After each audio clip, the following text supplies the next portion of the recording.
Yeah, baby. It is enlightenment for the soul, the mind, the ear. WSME, SM Enlightenment Radio. We call it Feel Good Radio at its finest.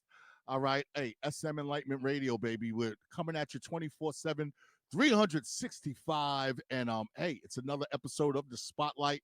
And as you know, the Spotlight, we always bring you someone, something, somebody. I mean, hey, that you need to know about.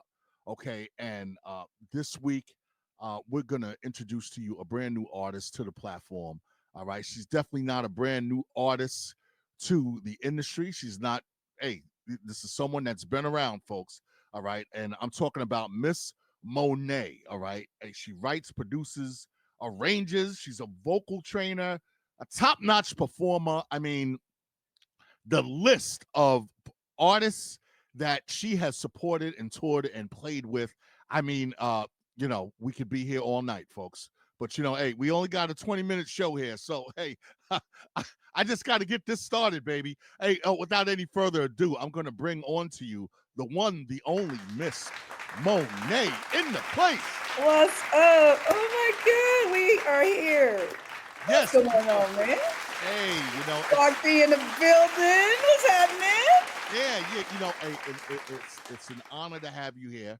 And I just want to welcome you to the platform. We just added your new song, okay, and You're Gonna Need Me, which is a cover of a Dionne Warwick song back in 1973.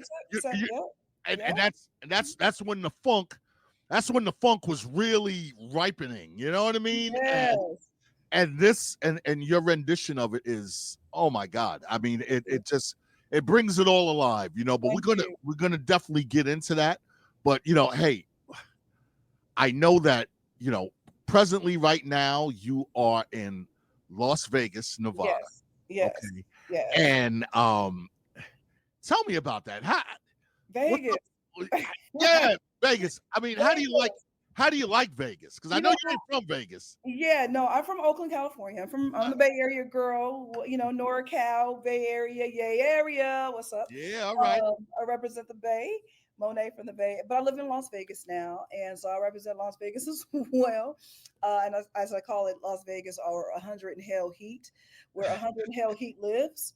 And it's pretty cool. I've been living here since 2018, and it's been quite the experience and everything. Like I call it the adult Disneyland, because there's always something to do here. I don't care what time of day, evening, night, morning, you can find something to do here in Vegas. But it's been a joy to live here so far.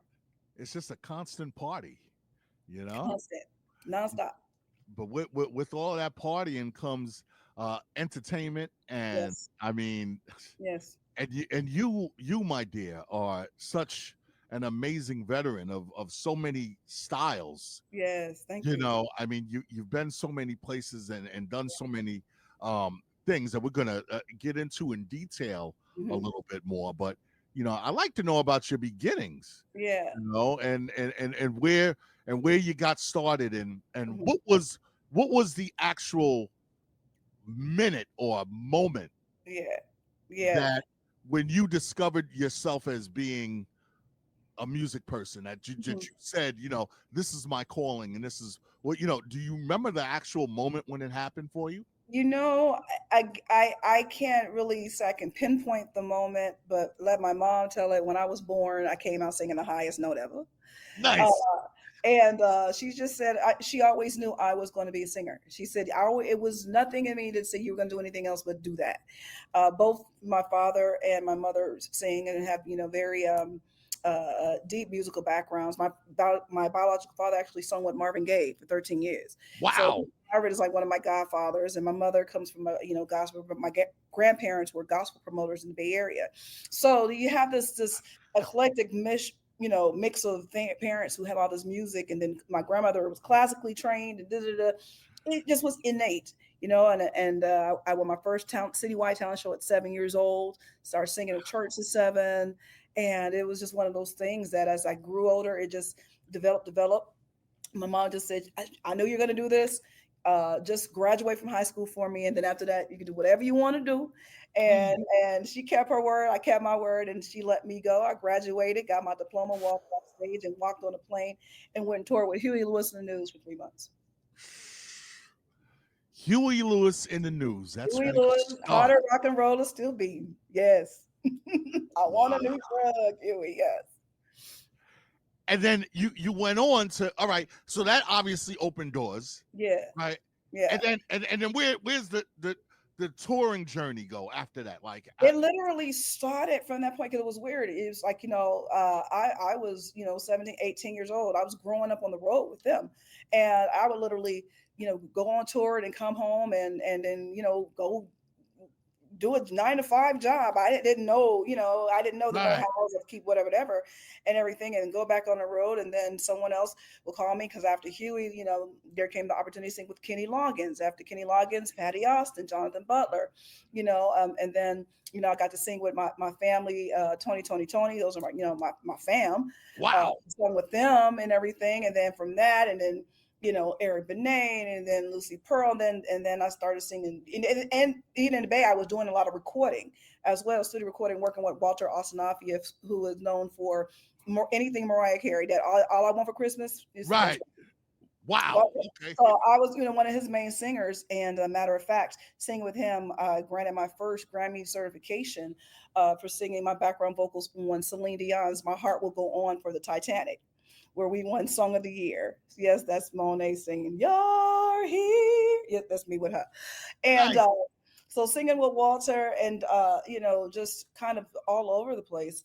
Singing with these artists, and then I just kind of catapulted. And then I started singing with Boss Skaggs, another Bay Area icon. I was with Boss for 23 years. From Boss, I started singing with Michael McDonald. From Michael McDonald, started singing with Donald Fagen. From Steely Dan, Queen Latifah, Faith Hill, Tim McGraw, Dee Dee Bridgewater, and now singing with Will Downing, Joe Bonamassa. So again, it's all over the spectrum, right?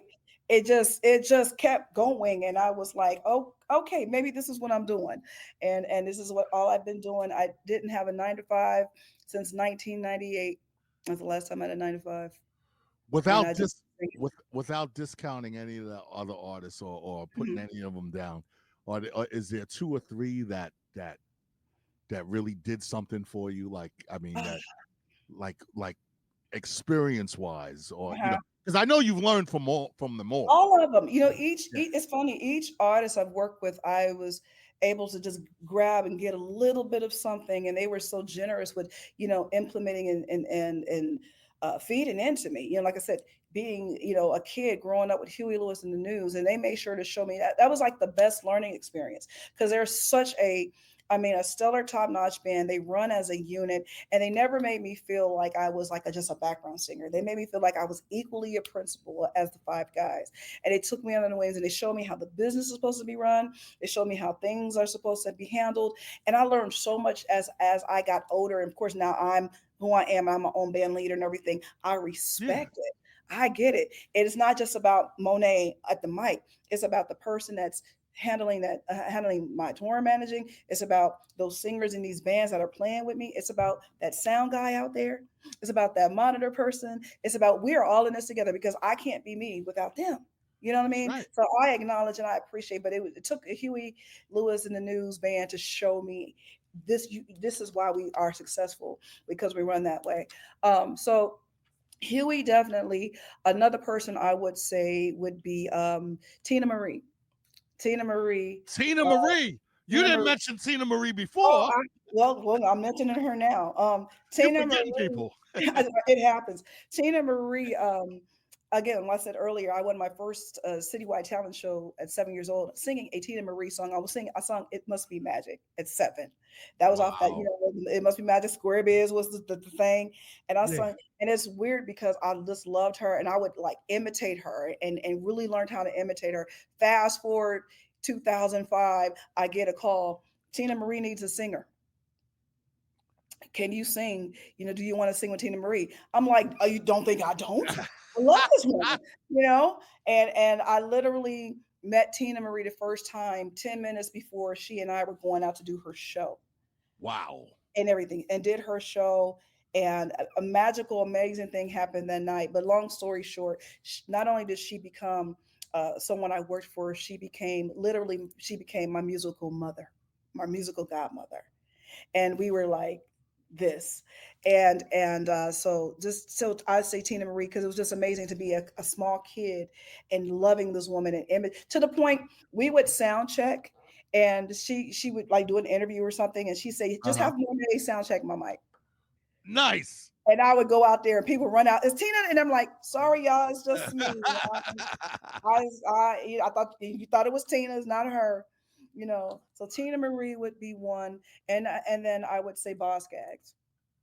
Boscat.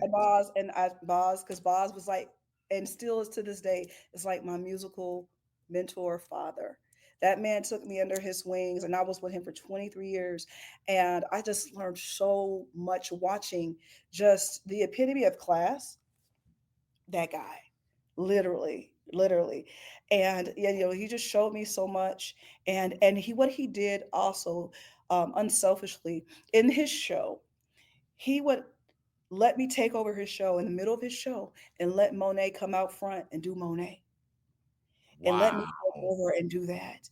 And so Boz fans started to become Monet fans, you know, and then they start calling me Miss Sun, because he has, Boz has a song called Miss Sun, and they would say Miss Sun, Miss Sun. I became Miss Sun, but he was so generous with that. He didn't have to. But he was like, no, get and he would be like the proud dad in the back that's playing his guitar, like, like I Yeah. want to cover Monet. So it was so I would say, my musical parents, Tina Marie, Boz Gags. And it's a blessing. I mean, because that that you've had those great experiences. Absolutely. I mean, Absolutely. um, because the industry is just like the world. There's all kinds of stuff out there. Yeah. And Yeah. and Yeah. and it's like that that it's encouraging to hear that a lot of my heroes that you have worked for Yeah. personally Yeah. are genuinely good people. You know what I Oh, mean? absolutely. because Absolutely. because sometimes your heroes can disappoint you. Absolutely. And Absolutely. that is absolutely fantastic. So, Absolutely. out of all of the different genres that you've been able to perform, Mhm. I know it's probably ridiculous to ask what is your favorite one, but um, I mean, what have you enjoyed? Is like enjoyed like the most out of like actually performing? Oh gosh. I can't say I have a favorite because I love music so much and I Yeah. love the art. I Yeah, love the art so much that I just it's just intuitive to just do everything. it doesn't matter. It It doesn't doesn't matter. matter. And that It was doesn't one of the matter. things, like, I'm often asked, who are my favorite singers and who did I, grow up idolizing. And I always say four people: two you know, two you don't. The two you know, the two you don't know would be my mother and my grandmother, because were my immediate curation of just a voice and seeing the power of what your voice can do. Seeing my grandmother, who was the mother of a church, and just sing just one note, ah, and the whole church just Yeah. at a 7-year-old, 8-year-old kid just watching that, like, what, that power. And then didn't see my mom do the same thing, you know. Hmm. But the two that you do know would be Whitney Houston and Barbara Streisand. Whitney was I finally was able to relate to someone who looked like me, Yeah. and had this big voice, but was, there was this image finally I could relate to, someone I can kind of grasp and be like, yeah, okay, yeah, I can do that. Yeah, that makes sense for me, you know. Yeah. Um, It's so encouraging. Yeah. exactly. And then Barbara Streisand, because what I want my people, fans, and people, to listeners, to, when you think about Miss Monet, I want you to think of Miss Monet as a voice. And ironically, I say that because I was on The Voice. Um, Yeah. I was on The Voice, season 24. What's up, Team Reba. Um, uh, Nice. but as a voice, when I say, because when I think of people like Barbara Streisand, when you think of people like Aretha, when you think of people like Celine Dion, when you think about, you know, Tina Turner, these are voices, iconic voices. Barbara Streisand, if you think about it, she was able to sing, you know, Yentl, you know, Funny Mhm. Girl, be on Broadway and Yeah, sing Guilty and turn around and sing Enough is Enough with Donna Summer. yeah, Same woman, yeah, same yeah. woman, same voice. She didn't change being Barbara Streisand. She still gave you who she was. It didn't matter what song she sung. And I always admired that. And that's what I was like, Barbara is someone that I wanted to pattern that same type of entity about when it comes to Monet. I'm going to be Monet whether I'm singing jazz, whether I'm singing classical, whether I'm singing bluegrass, whether I'm singing gospel, whether I'm singing country music. It doesn't matter. I'm still Monet. Well, And so, I tell you one thing right now, right about now, you are definitely thank you. messing around with my favorite genre with this current record that you got. Yeah, yeah. 'Cause, you know, I'm a true funketeer over Come here. on. You know what I mean? And Come on. The yeah, fall. yeah, The fall. and I tell you, you know, and also being an artist myself, you Uh-huh. know, it's you know the funk is I think just like you had your first experience of like and it's hard for you to pinpoint it, especially when you're born into it, Yeah. you know what I mean, so it's Yeah. always in your house, but you Yeah. know it's like for me it was like my older brother that used to take me in his Cadillac and just blast James Brown, you know, it was like Okay. you know, and it's like that whole time period of the Mhm. early 70s, Mhm. that was the Mhm. part that had the most impact on my life. And Yeah. here you are, straight out of 1973. Come on. You know, I mean, with a funk classic, that's a B-side, sampled all over the place. Jay Yep. Dilla, Dr. Dre, you know what I mean? I mean, Mhm. all over the place. It was a B-side. It was like clear example of when the B-side wins. Mhm. For real. Mhm. Mhm. I Yep. mean, and it's the way that you cover it. Yeah. It's like you know, you bring back all of the feelings. Sometimes you hear a cover song, Mhm. in my opinion. Sometimes you hear a cover song and it's like because the original is so embedded into you, you know, Mhm. it's like a cover better be good, or maybe you could go somewhere completely different with it, you know, Mhm. like what Mhm. like Luther would do, Mhm. or if you're gonna stay in that energy, it's like you better match it, and you match it perfectly. Thank you. I mean, it's like I experienced the whole vibe of that. Mhm. I Yeah. feel 1973 all over again when Good. I'm hearing that, you know, and Good. I mean your voice and also the musicianship of the project, you know. Thank you. Shout out to the players in that too. I mean, Yeah. Absolutely. they are right on top of it, you know what I mean? And Absolutely. Absolutely. you know, And it is that was the overall intent. I shout out to my producer BJ Kemp who produced that and actually played the majority of the instruments. Besides the piano was done by a friend of mine named Mike Blankenship. Guitar Joey Williams from the Blind Boys of Alabama, Grammy Award winning Blind Boys. Who else we had? We had uh, God, I can't think of his name right now, but he did a trumpet like that. But BJ pretty much, got all the guys. And my main thing was like, here, if we're gonna do this, because I said I have two songs I want to remake that I've always wanted to do over, mm, and this was one of them. And I presented them to BJ because we're following up from the success of my last single, "Groove with You," that I did with Will Downing, and following up is like, how do we follow that up? And I was like, mhm. man, and I said, I want to do these two songs, and I presented them to BJ, and he was like, let's do that, Dionne. And I was like, yes, because it's one of those ones that you got to dig in the crates for. Like you Oh, said, it's the yeah. B side, you know. And what's funny, as I've been promoting this song as of late, people are just now realizing it's a Dionne Warwick song, Yeah. and they're Yeah, like, and yeah, because that's her what? post Baccarat part of, Post-Baccarat. you know what I'm saying?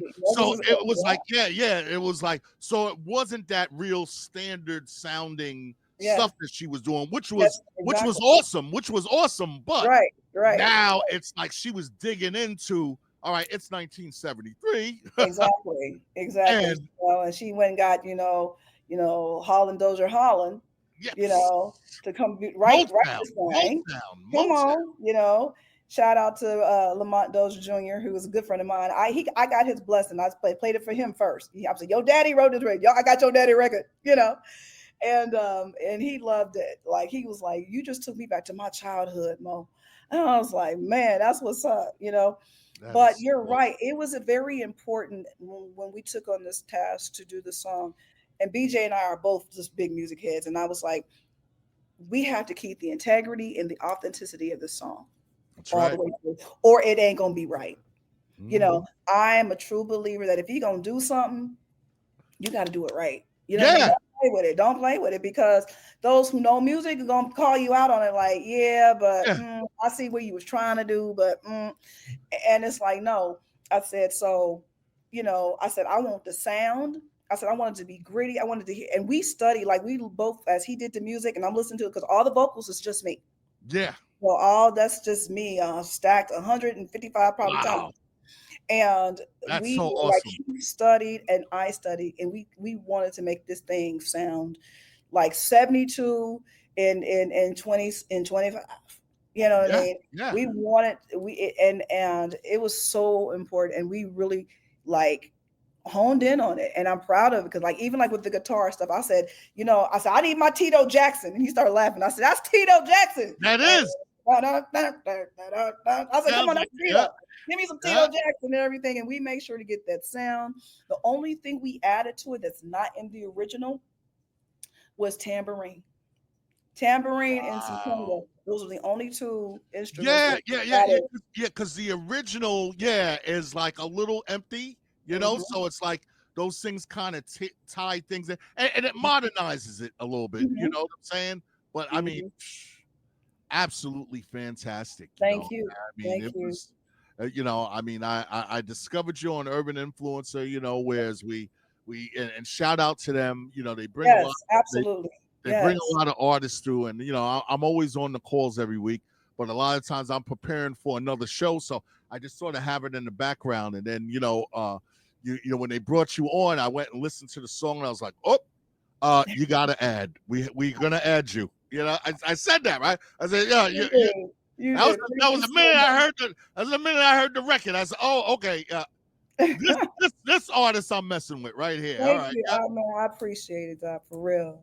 Absolutely. Seriously. So listen, folks, once again, you're gonna need me. It's rocking right now on SM Enlightenment Radio. Tell folks how it is that they can follow you. You can on all the social media platforms. If you're on Instagram, IG, you can find me there at the THEE Ms Monet, MSMONET, the Ms Monet. You can find me on TikTok under Ms Monet. You can find me on Facebook under Ms Monet, MSMONET, or Moniacs. Those are my fans. The Moniacs, stand up. Or all the stuff, or you can always go to MsMonet.com, my website, MsMonet.com. Ms Monet, it's been such a pleasure to meet you and to speak with you. And hey, this ain't the last time, I mean, we gotta talk some more and come back whenever it is that you have. And I mean, hey, I would like to even get that beautiful voice of yours on some type of a project, a promo thing, or something. Like, I'll send you a little beat, because I'm always here with the MPC myself, Okay, MPC, come through. Yeah, you know what I'm saying? So you'll definitely, this ain't the last that you'll hear from me. All right. I appreciate it. And again, thank you so much for just saying, you know what? No, we got to run this piece. That's it. Because it's scenarios like this as an independent artist that we're so grateful for. So again, thank you. Well, thank you for coming on. And hey, keep it locked, keep it turned up, and we're going to just get right into your record. Thank All you. right, right here on WSME SM Enlightenment Radio. Ladies and gentlemen, it is Ms Monet.